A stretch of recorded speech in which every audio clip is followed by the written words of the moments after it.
السلام علیکم ورحمۃ اللہ۔ الحمد للہ وکفا وسلام علی من لا نبی بعد۔ اللہ مہربان کے فضل و کرم سے ہمارا آج کا سبق سورۃ الانفال کی آیت نمبر 70 اور 71 ہوگا انشاءاللہ۔ قرآن پاک کھول لیجئے۔ اعوذ باللہ من الشیطان الرجیم، بسم اللہ الرحمن الرحیم۔ یا ایہا النبی، اے نبی،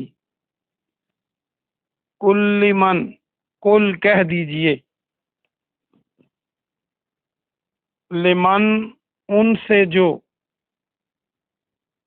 فی ایدیکم، فی میں ایدیکم تمہارے ہاتھوں میں ہیں، جو تمہارے ہاتھوں میں ہیں، من الاسرا قیدیوں میں سے۔ یہ اردو کا لفظ اسیر جو ہے، الف سین یہ رے، یہ ہم نے کل بھی پڑھا تھا، کل سے مراد پچھلے سبق میں۔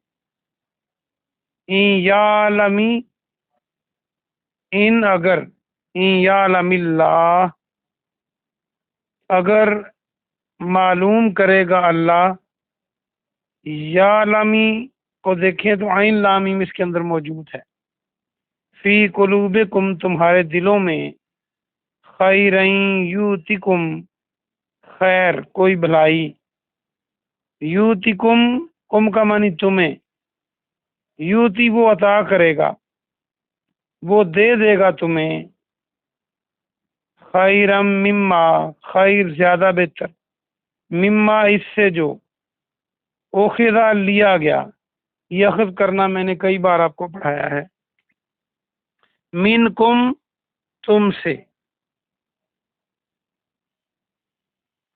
وَيَغْفِرْ لَكُمْ اور مغفرت کر دے گا تمہاری۔ یغفر کو دیکھیں غین فارا موجود ہے تو غفار بھی یہاں سے بن سکتا ہے، بخشنے والا، مغفرت بھی بن سکتا ہے، لکم تمہیں، وہ بخش دے گا تمہیں، واللہ غفور الرحیم اور اللہ سبحانہ و تعالی غفور ہے یعنی بخشنے والا ہے، رحیم نہایت رحم کرنے والا ہے۔ اس کا با محاورہ ترجمہ دیکھیے، اے نبی صلی اللہ علیہ وآلہ وسلم، آپ ان سے کہہ دیجئے جو قیدیوں میں سے تمہارے ہاتھوں میں ہیں، اگر اللہ تمہارے دلوں میں کوئی بھلائی معلوم کرے گا تو وہ تمہیں اس سے زیادہ بہتر دے دے گا جو تم سے لیا گیا، فدیے کی بات ہو رہی ہے، اور وہ تمہیں بخش دے گا، اور اللہ خوب بخشنے والا، خوب رحم کرنے والا ہے۔ وَإِن يُرِيدُوا، اور ان اگر، یریدو وہ ارادہ کریں، یریدو کو دیکھیں، یریدو کو یا کے معنی وہ، آخر میں واو الف جمع کی علامت، تو ارادہ بنانا ہو تو الف لگا دیں شروع میں، تو ارادہ، مراد، یہ سارے لفظ بن سکتے ہیں۔ وَإِن يُرِيدُوا اور اگر وہ سب ارادہ کریں، خیانت کا، آپ سے خیانت کا، خیانت امانت کا اپوزٹ،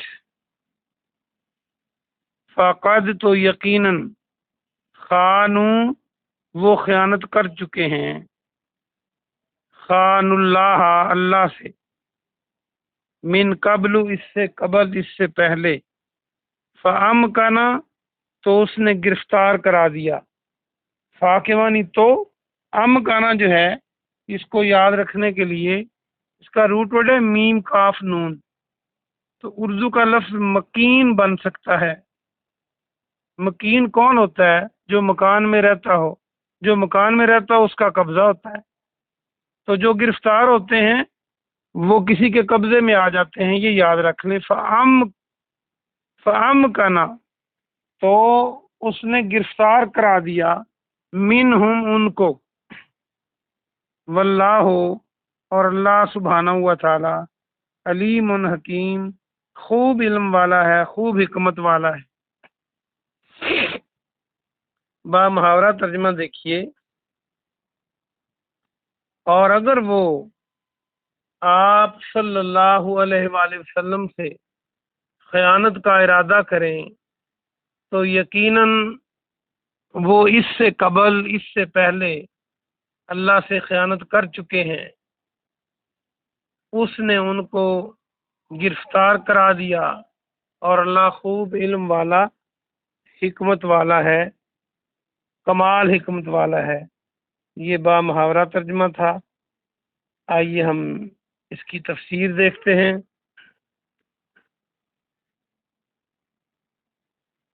واپس آ جائیے۔ آج کے سبق میں اللہ سبحانہ و تعالیٰ نے اپنے پیارے نبی جناب محمد صلی اللہ علیہ وآلہ وسلم کو مخاطب کر کے ارشاد فرمایا کہ آپ کے پاس، آپ کے ہاتھوں میں، آپ کے پاس، آپ کے ماتحت، آپ کے قبضے میں جو قیدی ہیں، یہ میدان بدر کی بات ہے۔ اللہ سبحانہ و تعالیٰ نے میدان بدر میں کافروں کو قتل بھی کروایا اور قیدی بھی بنوایا، 70 کافر قیدی ہوئے۔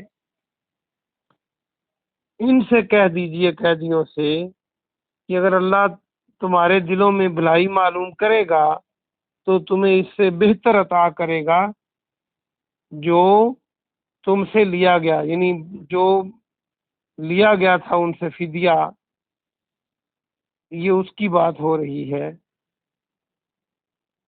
حضرت عباس رضی اللہ تعالیٰ عنہ، جو پیارے نبی صلی اللہ علیہ وسلم کے چچا تھے، اس وقت مسلمان نہیں ہوئے تھے اور کافروں کی طرف سے وہ لڑے تھے، اور اللہ نے ان کو گرفتار کروا دیا۔ اب جب فدیہ کی باری آئی تو پیارے نبی صلی اللہ علیہ وسلم نے انہیں بھی کہا کہ تم بھی فدیہ دو اور اپنی جان چھڑاؤ۔ حضرت عباس کہتے ہیں کہ میں نے نبی صلی اللہ علیہ وسلم سے کہا کہ میرے پاس تو پیسے نہیں ہیں۔